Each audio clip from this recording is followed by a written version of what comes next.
Welcome to Suman TV. ప్రస్తుతం మనతో పాటు ఉన్నారు డాక్టర్ ఉదయ్ కే రెడ్డి పాల్వాయి గారు, consultant of orthopaedic surgeon, founder and chairperson of legacy multi speciality hospitals, Madhapur, 100 feet road. Hello sir.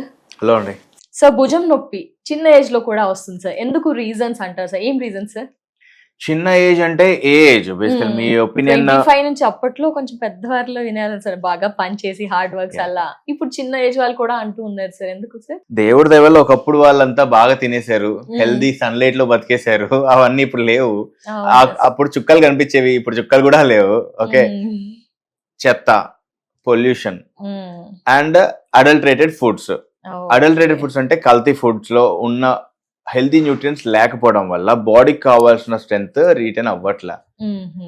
At the same time అప్పట్లో వాళ్ళు పడ్డ కష్టం వేరే. మన పేరెంట్స్ వాళ్ళు చేసినప్పుడు వాళ్ళ కష్టం, వాళ్ళ బరువు, వాళ్ళ మజిల్ స్ట్రెంగ్త్, వాళ్ళ జాయింట్స్ స్టెబిలిటీ వేరే. ఇప్పుడు మనం హార్డ్లీ బరువులు ఎత్తుతాము, హార్డ్లీ ఎండలో పనిచేస్తాము, ఏదో ఫిట్నెస్ అనుకొని ఫీల్ అవుతూ ఏదో టైం పాస్ చేస్తూ ఉండే వాళ్ళు ఎక్కువగా ఉంటాము. అలా అని చెప్పి దీన్ని వాడకుండా ఉండం. అంటే ఓవరాల్ ఏంటంటే ఇంతకుముందు హెల్త్ కండిషన్స్ ని ఇప్పుడు ప్రజెంట్ హెల్త్ కండిషన్స్ ని కంపేర్ చేయలేము. అప్పుడులో వాళ్ళ స్కెల్టన్ ఫ్రేమ్ వర్క్ కి తగ్గట్టు వాళ్ళ మజిల్ బిల్ట్ ఉండేది, మజిల్ కి టోన్ ఉండేది, మజిల్ కి బలం ఉండేది. ఇప్పుడు ఏంటంటే మజిల్ ఉంటుంది, పైన ఇంత ఫ్యాట్ ఉంటుంది. ఓకే, మజిల్ ఉంటుంది కానీ మజిల్లో బలం ఉండదు, మజిల్ ఉంటుంది కానీ టోన్ ఉండదు. మరి టోన్ లేని మజిల్ ని మనం లోడ్ చేసి వాడేస్తూ ఉంటే బరువు అంతా ఎక్కడ పడుతుంది? దాని దగ్గరలో ఉన్న జాయింట్స్ పైన పడుతుంది. ఆ జాయింట్స్ డ్యామేజ్ అవుతూ ఉంటాయి. ఒక్కొక్కసారి ఏం చేస్తామంటే దీన్ని టోన్ అప్ చేయకుండా వాడేస్తాం. స్ట్రెచెస్ చేసి కొంచెం మొబిలిటీ ఇచ్చి తర్వాత వర్క్ చేయడం చేయకుండా డైరెక్ట్ వెళ్ళిపోయి క్రికెట్ ఆడేస్తా ఉంటాం, డైరెక్ట్ వెళ్ళిపోయి త్రో మూమెంట్ ఇచ్చేస్తా ఉంటాం. వీకెండ్ వారియర్స్ అంటాం కదా.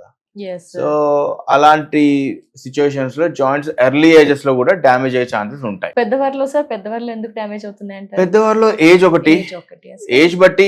ఇప్పుడు మీరు గమనించినట్టయితే 60 years వాళ్ళకి స్కిన్ ఎందుకు ముడతలు పడుతుంది? ఏజ్. హెయిర్ ఎందుకు వైట్ అయిపోతుంది?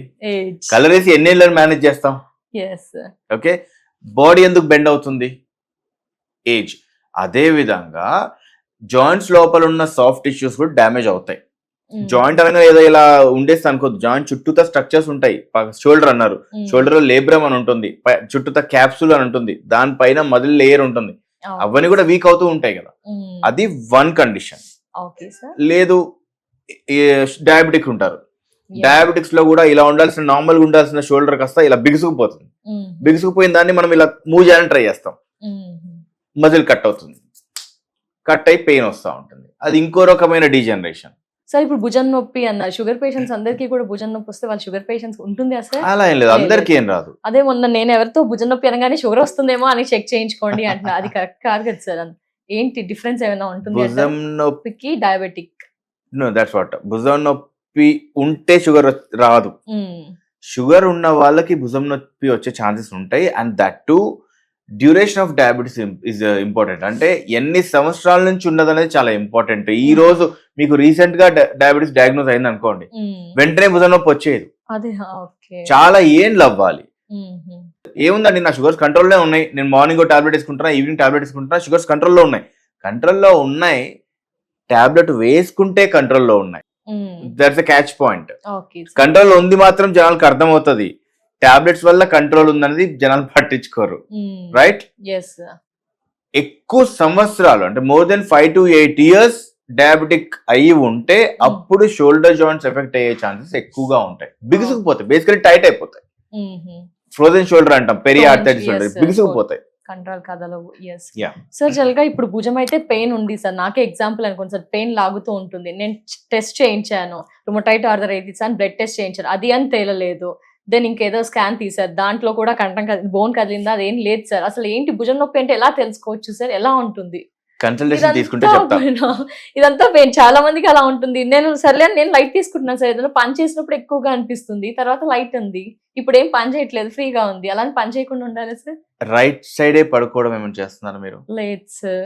రైట్ సైడ్ లో ఏదైనా పాస్ట్ లో సడన్ గా ఏదైనా పై నుండి కింద పడుతుంటే పట్టేసుకోవడం, లేదంటే ఎవరైనా పైకి లాగేసేయడం ఏదైనా జరిగిందా? చిన్న ఫ్రాక్చర్ అయ్యింది సార్. చిన్న ఉన్నప్పుడు అంటే ఎన్ని ఇయర్స్ బ్యాక్? అది 15 years బ్యాక్ 20 years బ్యాక్ దాని ఇంపాక్ట్ ఉండదు. అలా ఉండదు. లేదంటే ఏదైనా సడన్ థ్రోయింగ్ మూమెంట్ ఏదైనా జరిగిందా మీకు? Nothing sir. కానీ ఏదైనా పని చేసినప్పుడు మాత్రం ఇలా జరుగుతుంది, రెస్ట్ ఉన్నప్పుడు క్యాజువల్ గా. అయితే మైక్రో టైర్స్ ఉండే ఛాన్స్ ఉందండి. ఇలా చాలా మందికి కూడా అవుతూ ఉంటుంది సార్. డెఫినెట్లీ ఉంటాయి, డెఫినెట్లీ. షోల్డర్ అనేది one of the neglected joint అండి. ఎందుకంటే అన్లెస్ బరువు వేస్తే తప్ప మనం దానికి ఉన్నది కూడా పట్టించుకోం. అదే sir. So one of the neglected joint complete tear అయిపోయి ఇంకా రెస్ట్ లో ఉన్న పెయిన్ వస్తుంది చూసారా, అప్పుడు వస్తారు. బట్ అప్పటికి పుణ్యకాలం గడిచిపోతుంది. సో స్టార్టింగ్ స్టేజ్ లోనే రావడం బెటర్ అంటే ఆల్వేస్ ఏంటి చెక్ చేసుకొని దాని దగ్గర ట్రీట్మెంట్. Yes sir. ఎలాంటి సందర్భాల్లో ఈ షోల్డర్ రీప్లేస్మెంట్ కి వెళ్ళాలి అంటారు సార్? దీంట్లో కూడా కేటగిరీస్ గ్రేడ్స్ ఉంటాయా? డెఫినెట్లీ అడ్వాన్స్డ్ ఆర్థరైటిస్ అయితే మాత్రమే రీప్లేస్ చేస్తాం, ఎర్లీ స్టేజెస్ లో రీప్లేస్ చేయం. దానికి ఆల్టర్నేటివ్స్ ఉంటాయి, కొన్ని రకాల ఫిజియోథెరపీస్ ఉంటాయి, అవసరమైతే చిన్న ప్లాస్మా థెరపీ ఇంజెక్షన్స్ ఉంటాయి అండ్ టాబ్లెట్స్ ఉంటాయి, కొంచెం రెస్ట్ ఇస్తాము, రిలీజ్ టెక్నిక్స్ ఉంటాయి, మ్యానిపులేషన్స్ ఉంటాయి. అవన్నీ అయిపోయిన తర్వాత ఏది కుదరదు అండ్ అడ్వాన్స్డ్ ఆర్థరైటిస్ ఉంది, మొత్తం ఆర్టికులర్ సర్ఫేస్ మొత్తం పోయింది, ఇలా కూర్చునేసింది, అప్పుడు ఎస్ రీప్లేస్ చేస్తాం.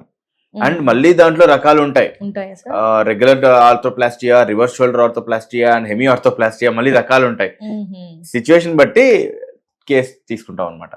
ఆ తర్వాత పర్ఫెక్ట్ ఉంటుందా సార్ సర్జరీ అయ్యాక? మళ్ళీ దాంట్లో కొత్త జాయింట్ ఇచ్చేయడమే అంతే, ఏం లేదా, తీసింది పాడైపోయింది తీసి కొత్తది వేసేయడం అంతే. మళ్ళీ ఎలా ఉంటామో అలా ఉండొచ్చా సార్? ఉండొచ్చు ఫిజియోథెరపీ చేస్తే.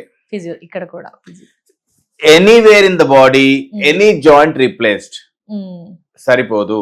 జాయింట్ రీప్లేస్మెంట్ చేసేంత మాత్రమే పని అయిపోలేదు, ఖచ్చితంగా ఫిజియోథెరపీ చేయాల్సిందే. Strengthening physiotherapy by rule. దాంట్లో క్వశ్చన్స్ అడగండి అసలు. వద్దా సార్? ఫుడ్ హ్యాబిట్స్ మార్చుకుంటాం మేము, మంచి మీరు ఏమైనా చేయండి, దాన్ని వాడాలి కదండి. వాడాలి. రీప్లేస్ చేసిన చుట్టూతా ఉన్న మజిల్స్ ని వాడాలంటే ఫిజియో చేస్తేనే వాడతారు, వాడితేనే మొబిలిటీ వస్తుంది, వాడితేనే స్ట్రెంత్ వస్తుంది, వాడితేనే వాస్కులారిటీ పెరుగుతుంది. So do physio. ఫిజియో చేయకుండా సర్జరీ అయిపోయింది అంటే పండగ చేసుకోవద్దు, ఫిజియో చేయండి. Thank you so much.